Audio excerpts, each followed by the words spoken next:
ሰላምና ጤና በያላችሁበት ይሁን የቻናል ቤተሰቦች እንደምን አላችሁ? ይህ ፋክት ፈርስት ነው። በዚህ ሰዓት መሰማትና መደመጥ ያለባቸውን አጫጭር ሀገራዊና ዓለም አቀፋዊ ሰበር መረጃዎችን ወደ እናንተ አደርሳለሁ። ከመረጃዎቻችን መካከልም በአማራ ክልል ግጭቶች ተባብሰው ቀጥለዋል። በክልሉ በመንግስት ኃይሎችና በፋኖ ታጣቂዎች መካከል ከባድ ውጊያ እየተደረገ ይገኛል። በርካታ መረጃዎች እየወጡ ይገኛሉ። ፋኖ በወሰደው እርምጃ ከባድ ጉዳት ደርሷል። በርካቶችም ተገድለዋል። በዚሁ ዙሪያ ተጨማሪ መረጃዎችን የማጋራችሁ ይሆናል። የመካከለኛው ምስራቅ ጦርነት አድማሱን እያሰፋ ነው። አሜሪካ 10,000 የሚጠጉ እግረኛ ወታደሮችን ወደ መካከለኛው ምስራቅ እያንቀሳቀሰች ስትገኝ ኢራን 1 ሚሊዮን የሚጠጉ ወታደሮችን አዘጋጅቻለሁ ብላለች። ሁኔታው እጅግ አደገኛ መስመርን እየያዘ ይገኛል። በተጨማሪም እስራኤል በኢራን ቁልፍ ተቋማት ላይ የፈጸመችውን ከባድ ጥቃት ተከትሎ ኢራን ለተፈጸመብን ወንጀል እስራኤልን ከባድ ዋጋ እናስከፍላለን ስትል ከፍተኛ ማስጠንቀቂያ ሰጥታለች። የኢራን የውጭ ጉዳይ ሚኒስቴርም እንዳስታወቁት እስራኤል በሀገሪቱ በሚገኙ ሁለት ግዙፍ የብረት ፋብሪካዎች፣ አንድ የኃይል ማመንጫና የሲቪል የኒኩለር ጣቢያዎች ላይ ከባድ ጥቃት አድርሳለች። ሚኒስቴሩ አክለውም እስራኤል ይህን እርምጃ የወሰደችው ከአሜሪካ ጋር በመቀናጀት እንደሆነ ገልጸዋል። ይህን ተከትሎም የኢራን አብዮታዊ ዘብ ሪቮሉሽን ጋርድስ መጪውን ጊዜ አስፈሪ የሚያደርግ እርምጃ ወስዷል። በአካባቢው ለሚገኙና ከአሜሪካ እንዲሁም ከእስራኤል ጋር የጠበቀ ንግድ ግንኙነት አክሲዮን ላላቸው የኢንዱስትሪ ተቋማት ሰራተኞች አስቸኳይ ማስጠንቀቂያ አስተላልፏል። ኢራን ፈጣን ያጸፋ እርምጃ ለመውሰድ እየተዘጋጀች በመሆኑም ማንኛውም ሰራተኛ በአስቸኳይ የስራ ቦታውን ለቆ እንዲወጣ በጥብቅ አሳስቧል። ሌሎችም ተጨማሪ በርካታ መረጃዎችን ይዣለሁ። አብራችሁን ስትቆዩ በዝርዝር አስደምጣችኋለሁ። መልካም ጊዜ ይሁንላችሁ። በሸበል በረንታ መርገጭ ከተማ የፋኖ ታጣቂዎች የመንግስት የጸጥታ ኃይሎች መጋጨታቸው ታውቋል። ፋኖ ይህን ግጭት ተከትሎ በርካታ የመንግስት የጸጥታ ኃይላት አባላትን መደምሰሱን ገልጿል። አማራ ክልል የሚገኙ የመንግስት ከፍተኛ የጸጥታ አካላት ግን በዚህ ዙሪያ ምንም ያሉት ነገር የለም። ፋኖ በመግለጫው በሸበል በረንታ መርገጭ ከተማ አቅራቢያ በተደረገ ውጊያ ላይ ከ4 ሰዓታት በላይ የዘለቀ ተኩስ ተካሂዷል። በዚህ ምክንያትም ከ60 በላይ የመንግስት የጸጥታ ኃይል አባላት መደምሰሳቸውን ገልጿል።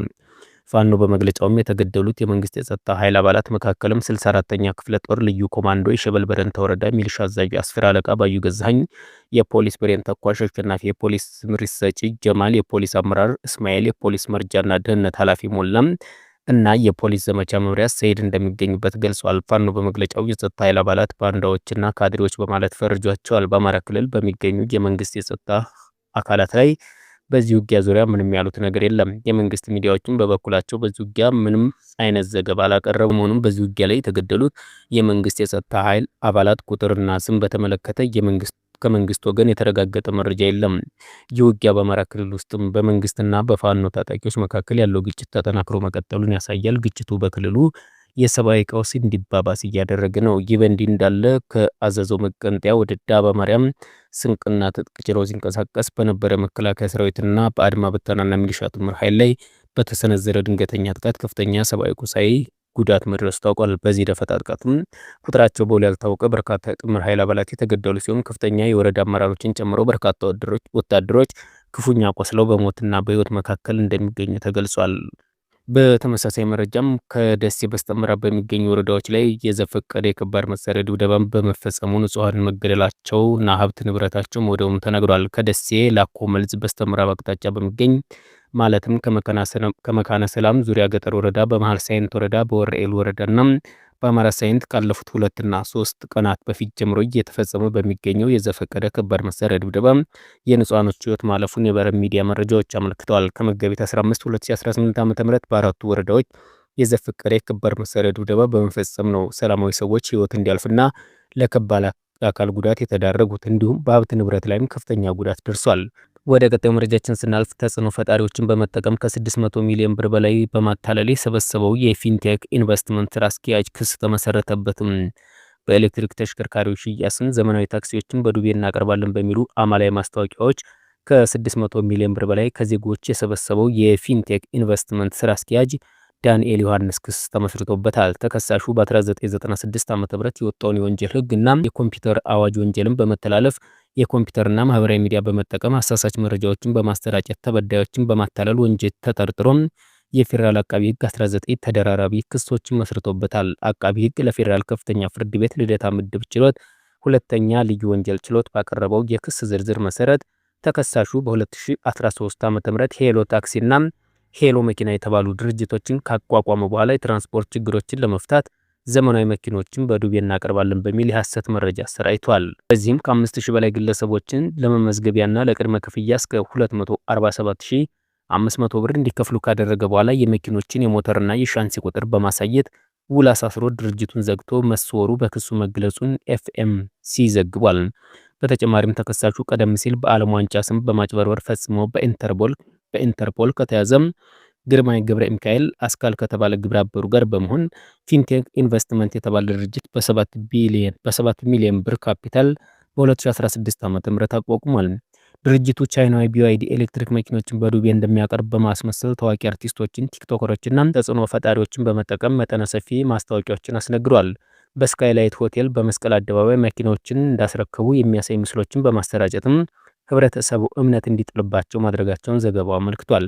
ይሁን እንጂ ተከሳሹ ከ1430 በላይ ግለሰቦችን በመመዝገብ ከእያንዳንዱ ሰው 950 ሺህ ብር እስከ 1 ሚሊዮን እየሰበሰበ ቢሆንም መኪኖቹን ሳያስረክብ መቅረቱ ተረጋግጧል ብሏል። በክሱ ላይ እንደተጠቀሰው ተከሳሹ ለጥቂት ጥቅም ተጋሪዎች ብቻ ጥቂት መኪኖችን አስረክቦ በማስታወቂያ ግን 520 በላይ መኪኖች እንዳከፋፈለ በመግለጽ አሳሳች መረጃዎችን ሲሰጥ ቆይቷል። ይህ የንግድና ህጋዊ ሽፋን የተፈጸመ የነጭ ኮሌታ ሳይበር በማጭበርበር ወንጀል መሆኑን አቃቢ ህግ አመልክቷል ሲል ዘገባው አመላክቷል። ወደሚቀጥለው መረጃችን ስናልፍ ኢራን ሊሰነዘርባት የሚችለውን የአሜሪካ የምድር ወረራ ለመመከት በሚል ከጥንታዊቷ ሰራዊቷና ከእስላማዊ አብዮታዊ ዘበኛ IRGC የተውጣጡ ከ1 ሚሊዮን በላይ ወታደሮችን በማንቀሳቀስ ላይ መሆኑ ተሰምቷል። ይህ መጠነ ሰፊ የሰው ኃይል ክምችት የኢራን ሁለንተናዊ መከላከያ የተሰኘውን ስትራቴጂካዊ ተግባራዊ ለማድረግ የወሰነችበትና በቀጠናው ታሪክ ታይቶ የማይታወቅ ወታደራዊ ዝግጅት መሆኑ ተመላክቷል። የወታደራዊ ባለሙያዎች እንደሚተነትኑት የኢራን ስትራቴጂካዊ የሚያተኩረው ባልተመጣጠነ የጦርነት ስርት ላይ ሲሆን ይህ የከተማ መንደሮችና አስቸጋሪ ተራራማ ቦታዎችን በመጠቀም ማንኛውንም የውጭ ጣልቃ ገብነት እጅግ ፈታኝ ረጅምና ውድ ዋጋ የሚያስከፍል ለማድረግ የታለመ ነው። ኢራን ኃይሏን በተለያዩ ስልታዊ ቦታዎች ላይ በመበተን ከዋና ዋና ከተሞቿ ባሻገር የሚዘልቅ የተደራጀ መከላከያ መረብ ለመዘርጋት እየሰራች ትገኛለች። በሌላ በኩል እንደ 82ኛ አየር ወለድ ክፍለ ጦር ያሉ ምርጥ የአሜሪካ ጦር ክፍሎችን በፋርስ ባህረ ሰላጤ መድረሳቸውን በቀጠና ያለውን ውጥረት ይበልጥ አኑሮታል። ኢራን መከላከያ ግንባር ቀደም አካል የሆነውና ለፈጣን ስምሪት እንዲሁም ለአካባቢው ተቃውሞ የሰለጠነው የባሲጂ ሚሊሻ ኃይልም ለማንኛውም የምድር ጥቃት ከፍተኛ እንቅፋት እንደሚሆን ይጠበቃል። ኢራን እስላማዊ አብዮታዊ ዘበኛ IRGC ዛሬ ባወጣው አስቸኳይ መግለጫ በመካከለኛው ምስራቅ የሚገኙ ሲቪሎች የአሜሪካ ጦር ከሚገኝባቸው ቀጠናዎች በአስቸኳይ እንዲርቁ ጥሪ አቅርቧል። በስትሪም የዜና ወኪል በኩል የወጣው ይህ መግለጫም የአሜሪካ ጦር ሰፈሮችና ወታደራዊ ይዞታዎችን የኢራን ሚሳኤልና የድሮን ጥቃት ከፍተኛ ኢላማ እንደሚሆኑ በግልጽ አስታውቋል። ዘበኛ ኃይሉ የህዝብ ግንኙነት ክፍል ባሰራጨው መልእክት ማንኛውም የአሜሪካ ወታደር የሚገኝበት ስፍራ ኢላማ የመሆን እድሉ ከፍተኛ በመሆኑ ንጹሃን ዜጎች ለጉዳት እንዳይዳረጉ አካባቢዎችን ለቀው እንዲወጡ አሳስቧል።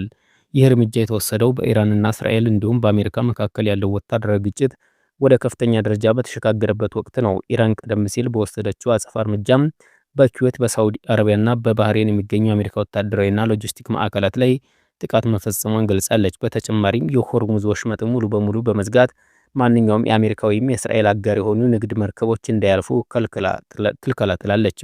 በምላሹ ፕሬዚዳንት ዶናልድ ትራምፕ ኢራን የሆርሙዝ ወሽመጥን በ10 ቀናት ውስጥ ካልከፈተች የሀገሪቱ ኃይል ማመንጫዎችና መሰረተ ልማቶች እንደሚወዱ ማስጠንቀቂያ ሰጥቷል። ይህ ተለዋጭና አስፈሪ ሁኔታም በዓለም አቀፍ የነዳጅ ገበያ ላይ ከፍተኛ መናወጥ ያስከተለ ሲሆን በሺዎች የሚቆጠሩ ሰላማዊ ሰዎች ከቀጠናው በመፈናቀል ላይ ይገኛሉ።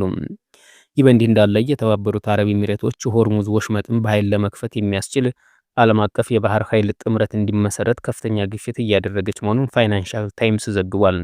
ሀገሪቱ የራሷ ዘመናዊ የባህር ኃይል ለማሰማራት ዝግጁ መሆኗን ለዋሽንግተንና ለምዕራባውያን አጋሮች የገለጸች ሲሆን የሆርሙዝ የደህንነት ኃይል የሚባል ስብስብ እንዲቋቋም በንቃት እየወተወተች ትገኛለች። ይህ እርምጃ ኤሚሬቶች በኢራን ላይ የያዘችውን ጠንካራ አቋም ማሳያ ተደርጎ የተወሰደ ሲሆን በወሽመጡ መዘጋት ምክንያትም የዓለም የነዳጅ ዋጋ መናርና የምግብ ዋስትና ስጋት መፈጠሩ ውሳኔውን ዋነኛ ምክንያት መሆኑ ተጠቅሷል። በአሁኑ ወቅትም በባህረ ሰላጤው ሀገራት መካከል በባህሬን ብቻ ለዚህ እቅድ ይፋዊ ድጋፏን የገለጸች ሲሆን ሁለቱ ሀገራት በጥምረት ለባህር ኃይሉ ዓለም አቀፍ እውቅና የሚሰጥ የውሳኔ ሀሳብ ለተባበሩት መንግስታት ድርጅት የጸጥታው ምክር ቤት እንዲጸድቅ ጥሪ እያደረጉ ነው። ይሁን እንጂ እንደ ሩሲያ፣ ቻይና ያሉ ሀገራት ይህን ውሳኔ ሀሳብ ሊቃወሙ ይችላሉ የሚል ስጋት አለ። ሌሎች አካባቢው ሀገራትም የኔቶ አባል ሀገራት ደግሞ ሁኔታው መጠነ ሰፊ ጦርነት ሊያመራ ይችላል በሚል ስጋት እስካሁን ድረስ ጥንቃቄ የተሞላበት ዝምታን መርጠዋል። የኢራን እስላማዊ አብዮታዊ ዘበኛ ወሽመጡ ሙሉ በሙሉ መቆጣጠሩና ማንኛውም ወታደራዊ ጣልቃ ገብነት የከፋ ምላሽ እንደሚያስከትለው እያስጠነቀቀ ባለበት በዚህ ወቅት የተባበሩት አረብ ኤሚሬቶች ጥሪ በቀጠናው ያለውን ወታደራዊ ፍጥጫ ወደ አዲስ ምዕራፍ ሊያሸጋግረው እንደሚችል ይገመታል። የኤሚሬቶች ከፍተኛ ባለስልጣናት ሱልጣን አልጃባር በቅርቡ በዋሽንግተን ባደረጉት ንግግር ኢራን የሆርሙዝ ወሽመጥን መያዝ ሆስቴጅ በማድረግ ዓለም አቀፍ ማህበረሰብን እየበዘበዘች ነው ሲል መክሰሳቸውን የሁኔታውን አሳሳቢነት ያሳያል። ቻናል ቤተሰቦች ለሰዓቱ የነበረኝ መረጃ ይመስል ነበር። ከቆይታ በኋላ በሌላ መረጃ እስከምንገናኝ መልካም ጊዜ ይሁንላችሁ።